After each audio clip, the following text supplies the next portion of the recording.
کہ خشک سالی کی وجہ سے کھیتوں کھلیان سنسان اور ویران پڑ گئے۔ قحط نے ڈیرے ڈال لیے، لوگ گندم کے ایک ایک دانے کے محتاج ہو گئے۔ یہ سلطان ناصر الدین قباچہ کا عہد حکومت تھا۔ اس صورتحال کے باوجود حضرت بہاؤالدین زکریا ملتانی رحمت اللہ علیہ کا لنگر خانہ پورے اہتمام کے ساتھ جاری تھا۔ آپ کے ذخیرہ خانہ میں اللہ سبحانہ و تعالیٰ کے فضل و کرم سے کافی مقدار میں گندم موجود تھی۔ چنانچہ ناصر الدین قباچہ نے آپ سے گندم کی فراہمی کی درخواست کی تو آپ نے اپنے ذخیرہ کے دروازے عوام الناس کی ضرورت پوری کرنے کے لیے کھول دیے۔ تو چنانچہ سلطان ناصر الدین قباچہ نے آپ کی خدمت میں گندم کے حصول کے لیے اپنے کچھ ملازمین کو بھیجا تو آپ نے ان کی طلب کے مطابق انہیں ذخیرہ خانے سے گندم لے جانے کی اجازت دے ڈالی۔ دوستو سلطان ناصر الدین قباچہ کے یہ ملازمین جب گندم کے بورے لے کر پہنچے تو انہیں معلوم ہوا کہ گندم کے ساتھ چاندی کے سکوں سے بھرے ہوئے 7 بڑے کوزے بھی موجود ہیں۔ انہوں نے اس بات کی اطلاع سلطان ناصر الدین قباچہ کو دی تو اس نے فوری طور پر حکم دیا کہ گندم رکھ لی جائے، جبکہ چاندی کے سکوں کے کوزے واپس حضرت بہاؤالدین زکریا رحمت اللہ علیہ کے پاس روانہ کیے جائیں۔ دوستو جب سلطان ناصر الدین کے ملازمین سکوں کے کوزے لے کر حضرت بہاؤالدین کی خدمت میں حاضر ہوئے تو آپ نے انہیں دیکھتے ہی فرمایا کہ ہمیں علم ہے کہ تم لوگ کیا چیز لائے ہو اور کس لیے لائے ہو۔ یہ چاندی کے سکوں سے بھرے ہوئے کوزے ہمارے علم میں تھے اور ہم نے دانستہ طور پر انہیں گندم کے ساتھ ہی بجوایا تھا تاکہ عوام الناس کی فوز و فلاح کے لیے ان کو استعمال میں لایا جا سکے۔ انہیں واپس لے جاؤ اور ناصر الدین قباچہ سے کہہ دو کہ وہ انہیں لوگوں کی ضرورتیں پوری کرنے کے کام لائے۔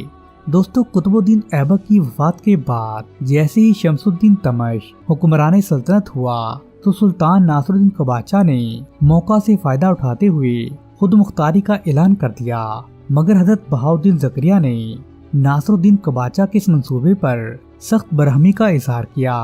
آپ نے اسے بار بار سمجھایا مگر وہ اپنے ارادے سے باز نہیں آیا۔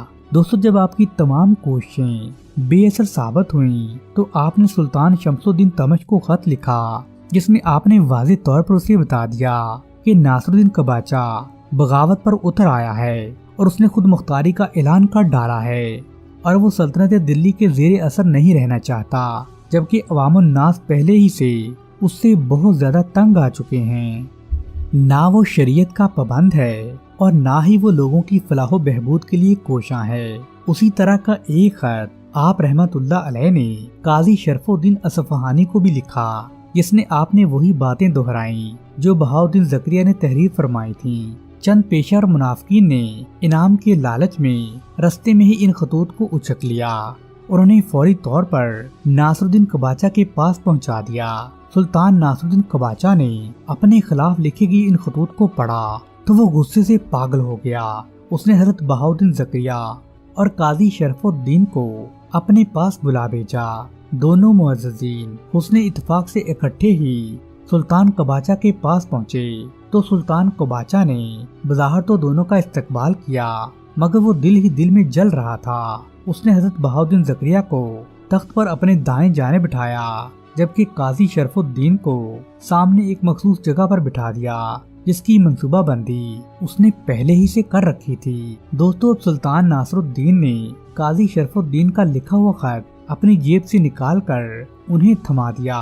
اس سے پہلے کہ قاضی شرف الدین کوئی جواب دیتے سلطان ناصر الدین قباچہ نے جلاد کو خاص اشارہ کیا۔ جلاد کو پہلے ہی سے اس بات کا حکم دیا جا چکا تھا، وہ صرف اشارے کا منتظر تھا۔ اس نے پلک جھپکتے ہی قاضی شرف الدین کا سر قلم کر کے انہیں شہادت کے اعلیٰ رتبے کا حقدار بنا دیا۔ دوستو دربار میں مکمل سناٹا چھا گیا، کسی کے وہم و گمان میں بھی نہیں تھا کہ سلطان ناصر الدین اس حد تک بھی جا سکتا ہے۔ تو پھر اس نے حضرت بہاؤالدین زکریا کا لکھا ہوا خط اپنی جیب سے نکال کر آپ کے سامنے رکھا اور پوچھنے لگا کہ حضرت یہ خط آپ نے کیوں لکھا ہے؟ تو حضرت بہاؤالدین زکریا نے انتہائی جرأت اور دلیری کے ساتھ جواب دیا کہ یہ خط میں نے رب ذوالجلال کے ارشاد کے مطابق لکھا ہے اور اس کا لفظ صداقت پر مبنی ہے۔ تو سلطان ناصر الدین کہنے لگا کہ یہ خط ارشاد ربانی کے مطابق کس طرح ہے؟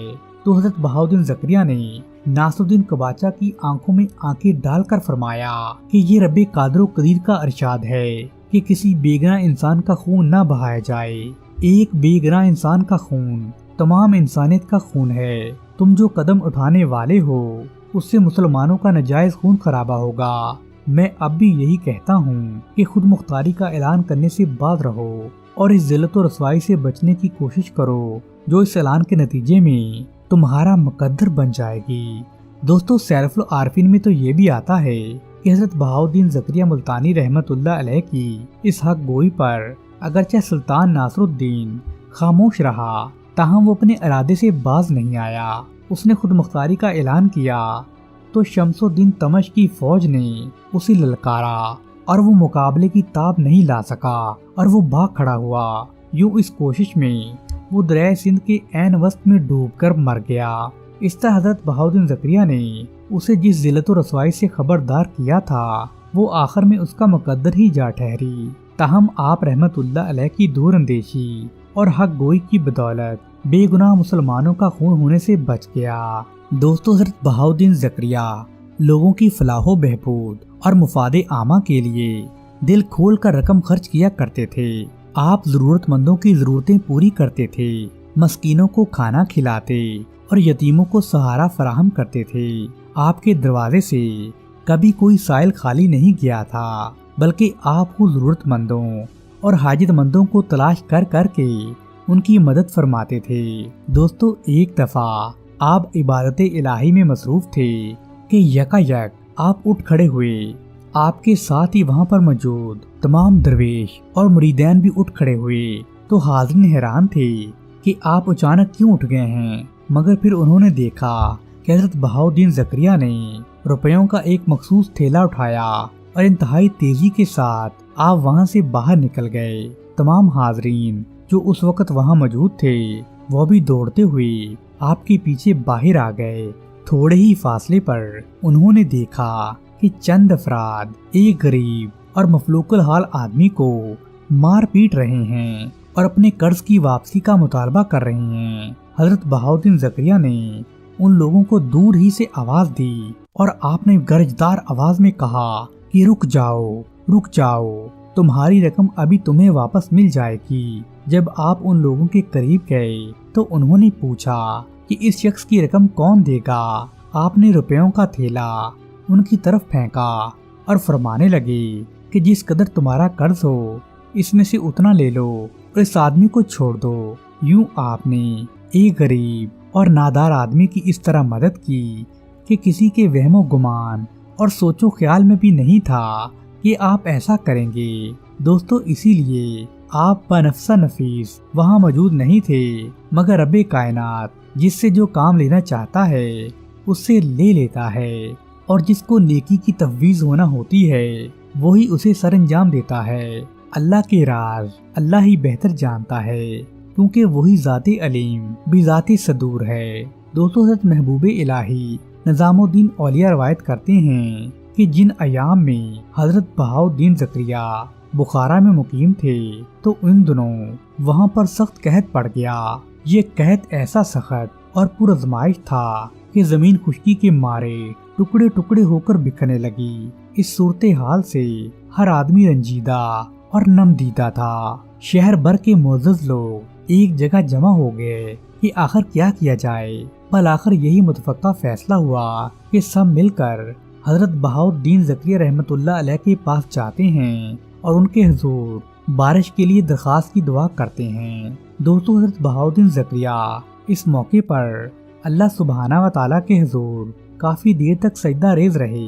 پھر آپ سجدے سے اٹھے اور آپ رحمت اللہ علیہ نے اپنی کلاہ سر مبارک سے اتار کر رب رحمان و رحیم کے حضور دعا کے لیے ہاتھ بلند کیے۔ آپ رحمت اللہ علیہ نے عرض کی کہ اے رب کائنات، میں نے یہ کلہ تیری رضا اور تیرے دین کی سربلندی کے لیے پہنا ہوا ہے۔ تیری رضا ہی میرے لیے سعادت و نجات ہے۔ تو میرے اس خلوص کو قبول و منظور فرما اور مظلوم لوگوں کے لیے آسمان سے رحمت کی بارش فرما دے، کرم کی بارش کر اور زمین کو یوں سیراب کر دے کہ اس سے شادابی اور خوشحالی کے گنچے مسکرانے لگیں۔ اے اللہ سبحانہ و تعالی، تو میری اس التجا کو قبولیت کا شرف عطا فرما کر اپنا کرم، اپنی عنایت اور اپنا فضل میرے نام کر دے، بے شک تو ہی کریم و رحیم ہے۔ دوستو پھر دنیا نے دیکھا کہ حضرت بہاؤالدین زکریا کافی دیر تک ہاتھ بلند کیے بیٹھے رہے،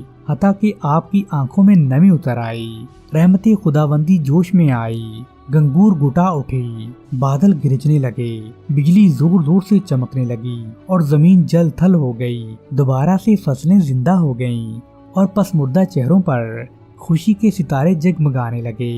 دوستو حضرت بہاؤالدین زکریا کو تلاوت قرآن پاک سے بڑا ہی شوق تھا۔ سیر العارفین کے مطابق حضرت بہاؤالدین زکریا کی عادت تھی کہ آپ باقاعدگی کے ساتھ نماز تہجد ادا فرماتے تھے اور اس کے بعد قرآن پاک کی تلاوت شروع کر دیتے تھے اور نماز فجر تک روزانہ ہی تلاوت قرآن مجید فرمایا کرتے تھے۔ دوستو حضرت بہاؤالدین زکریا رحمت اللہ علیہ مجسمے عجز و انکسار تھے۔ آپ اپنی تعظیم و تکریم کو پسند نہیں فرماتے تھے۔ ایک دفعہ آپ کا ایک مرید وضو کرنے میں مصروف تھا کہ اس نے اچانک آپ کو آتے ہوئے دیکھا اور اس نے اپنا وضو نامکمل چھوڑ کر آپ کی تعظیم کے لیے کھڑا ہونا مناسب سمجھا۔ آپ نے اس بات کو پسند نہیں فرمایا اور آپ نے اسے ہدایت کی کہ وہ آئندہ کبھی ایسا نہ کرے۔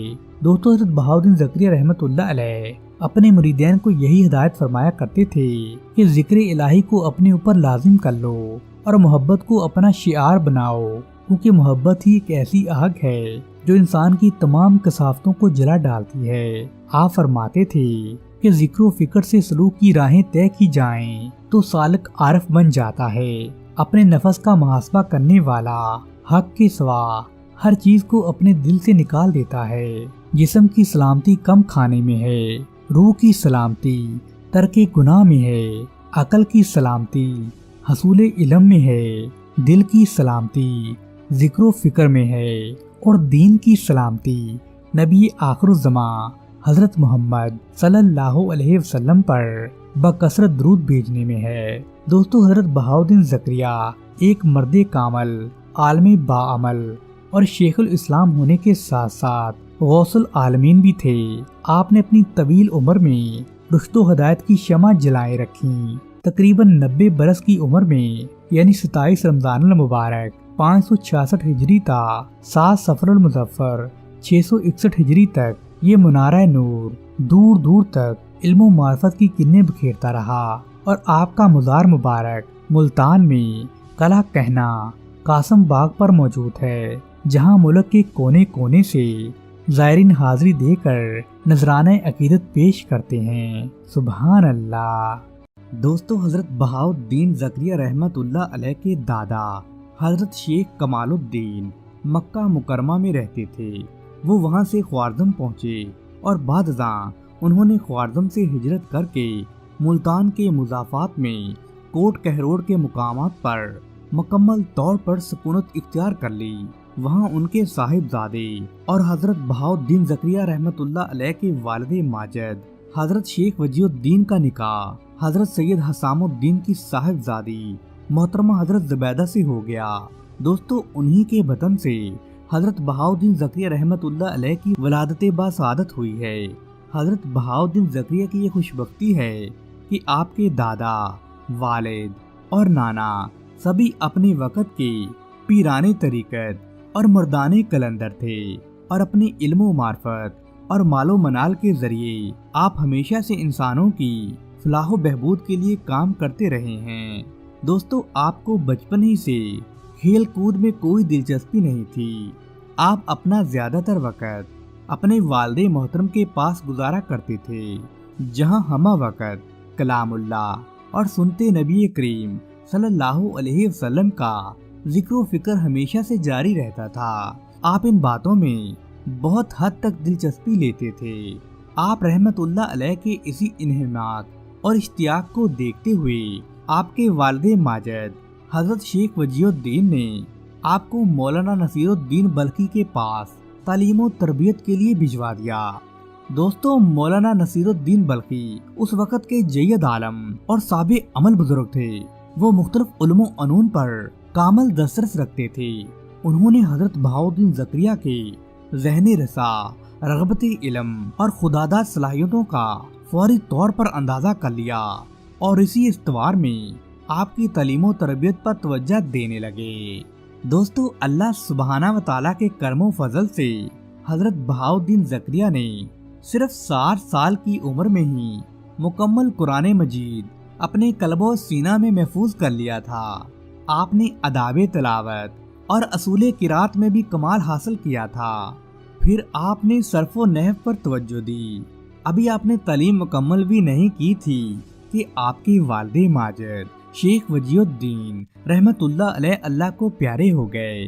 دوستو، ایک بہت بڑا سہارا اور سایہ آپ کے سر سے اٹھ گیا۔ ابھی آپ کی عمر ہی کیا تھی کہ یہی 12 برس کے قریب ہوگی، مگر آپ نے کم سنی کے باوجود اس صدمہ کو انتہائی صبر و تحمل اور ہمت و حوصلے کے ساتھ برداشت کیا، اور آپ نے اللہ سبحانہ و تعالیٰ کی رضا کے آگے سر تسلیم خم کر دیا۔ دوستو، آپ کے والد ماجد کی وفات کے بعد آپ کے چچا حضرت شیخ احمد غوث نے آپ کی دستار بندی فرمائی اور آپ کے والد محروم کی مسند آپ کے حوالے کر دی۔ آپ مسند پر بیٹھ گئے، مگر تحصیل علم کا ذوق و شوق آپ میں ہمیشہ کی طرح جوان تھا۔ بلاخر آپ نے اپنے بزرگوار حضرت شیخ احمد غوث سے درخواست کی کہ میرے قابل صد عظیم و تکریم چچا جان، آپ میرے والد محترم کی جگہ ہیں، یہ تمام انتظام آپ سنبھالیے اور مجھے تحصیل علم کی اجازت مرمت فرمائیے۔ یہی میری تعلیم و تربیت کا زمانہ ہے۔ میں علم و معرفت کی منازلیں طے کرنا چاہتا ہوں تاکہ اپنے والد محترم کی مسند کا معنوی لحاظ سے بھی مکمل طور پر اہل ہو سکوں۔ دوستو، حضرت بہاؤالدین زکریا کے چچا جان کو یہ سن کر دلی طور پر بڑی خوشی ہوئی۔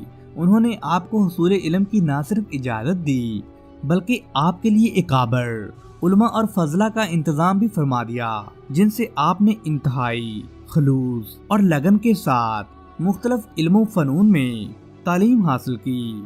دوستو، مگر جوں جوں آپ علم حاصل کرتے جاتے تھے، آپ کا اشتیاق مزید ہی بڑھتا جاتا تھا اور آپ علم و معرفت کی بلندیوں کو چھونا چاہتے تھے۔ دوستو، اس دور میں خراسان کی درسگاہیں عالمی شہرت کی حامل رکھتی تھیں، چنانچہ مقامی اور کرب و جوار کے علماء مشائخ وہاں سے مستفید ہونے کے لیے خراسان جاتے تھے۔ دوستو، وہاں آپ نے مختلف علمی مراکز کے نامور علماء اور فضلہ سے مختلف علوم پر دسترس حاصل کی۔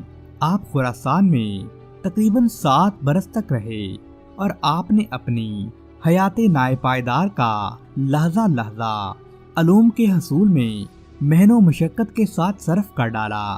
دوستو، حضرت بہاؤالدین زکریا بخوبی جانتے تھے کہ علم ایک وسیع سمندر ہے جس کا پانی پیاس بجھانے کی بجائے اور بڑھاتا ہے، اور اگر طالب علم کی لگن سچی اور امنگیں اور آرزویں پرخلوص ہوں تو وہ کبھی بھی اپنے آپ کو مکمل نہیں سمجھتا۔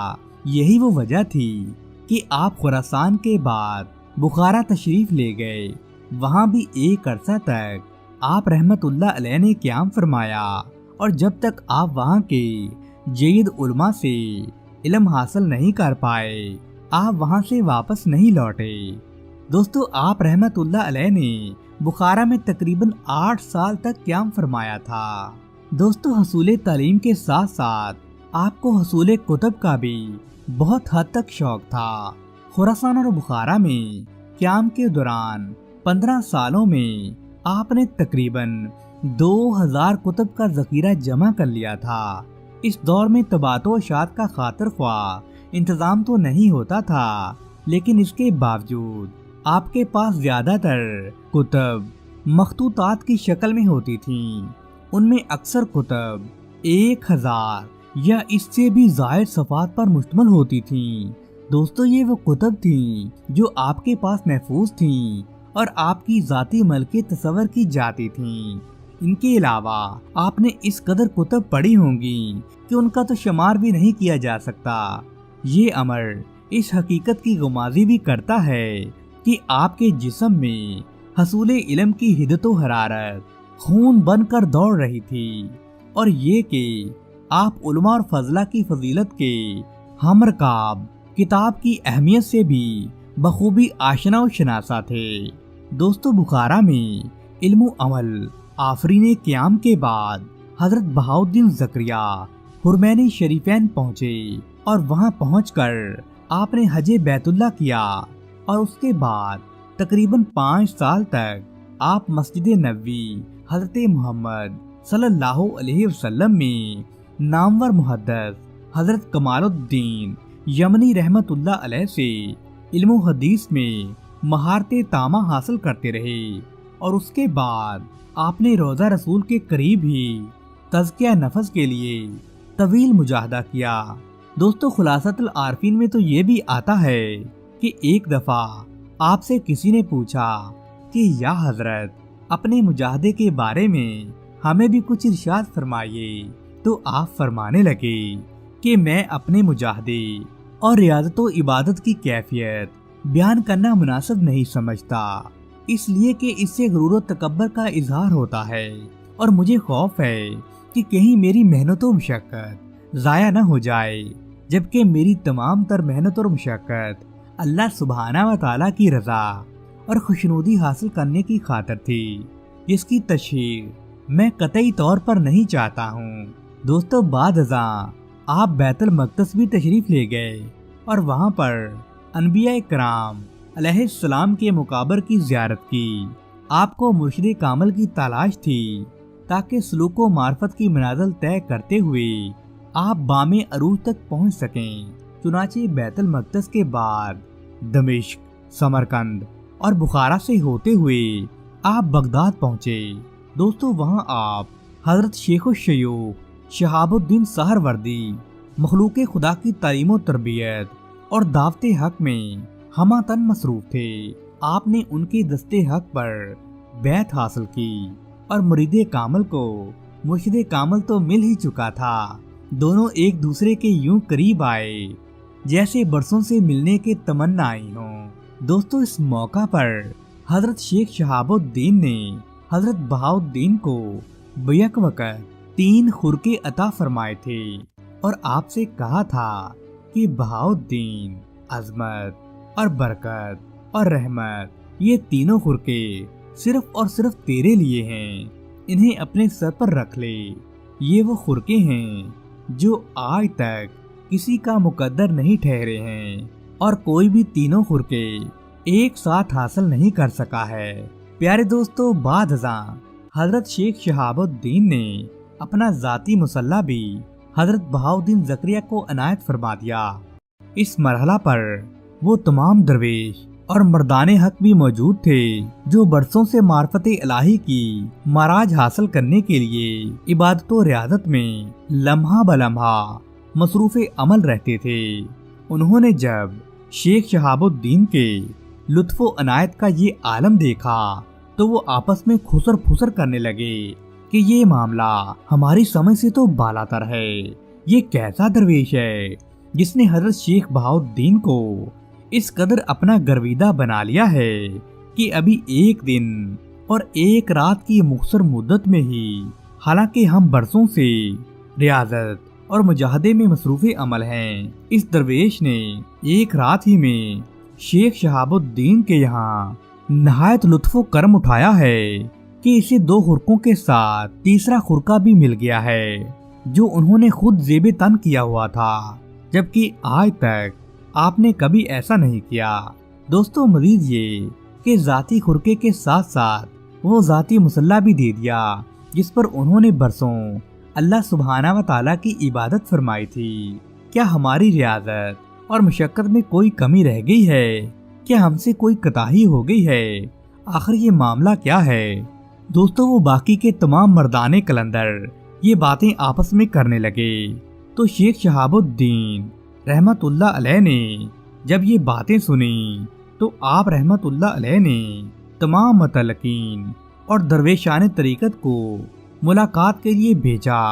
جب سب جمع ہو گئے تو آپ نے پوچھا کہ صاف صاف بتاؤ کہ آخر کیا بات ہے، آخر آپ لوگ اس قدر اندیشوں اور فکروں میں کیوں مبتلا ہیں؟